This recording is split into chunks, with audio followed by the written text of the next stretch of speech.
आपल्यासोबत तुषार गांधी आहेत. सर, काय सांगाल, देशामध्ये लोकसभा निवडणुका सुरू आहेत, 5व्या टप्प्यातलं मतदान संपलेलं आहे. एकूणच तुम्हाला काय वाटतं? नाही, हे फार जरुरी प्रक्रिया आहे लोकतंत्रामध्ये. पण हे जे इतकी लांबट जे इलेक्शन प्रक्रिया केली गेली आहे ती मला चांगली वाटत नहीं है।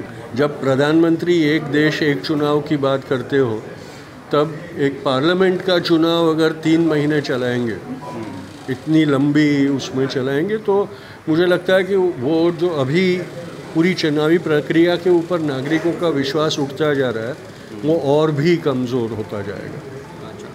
मतदानाच्या वेळेस मतदार याद्यामध्ये अनेक घोळ झाला. मतदार आहे ते त्यांच्या मतापासून वंचित राहिलेले आहे. एकूणच या प्रकरणाकडे कसं बघतं? निवडणूक आयोगाची जी भूमिका आहे त्याकडे कसं बघतं? टेक्नॉलॉजीच्या ह्या काळात आणि जेव्हा आपल्याकडे आधार कार्ड वगैरे सगळं आहे तेव्हा मतदाता जे जे हे व्हॅलिड मतदाता आहेत त्यांच्या लिस्टमध्ये नाव नसणं हे अक्षम्य आहे. असं व्हायला नको. जेव्हा आपण एक पद्धतीनं आपल्याला टेक्नॉलॉजी सुपर पॉवर सांगतो तेव्हा ITचाच वापर होऊन इलेक्शन प्रोसेस सुरळीत मतदातांसाठी होत नाही आहे. हे एक फार मोठा आपल्यावरचा कलंक आहे, आपल्या लोकशाहीचा कलंक आहे. ही निवडणूक विकासाच्या कामावर होण्याऐवजी हिंदू मुस्लिम भारत पाकिस्तान या मुद्द्यावर झाली. तुम्ही याकडे कसं बघता? विकास झाला नाही आहे.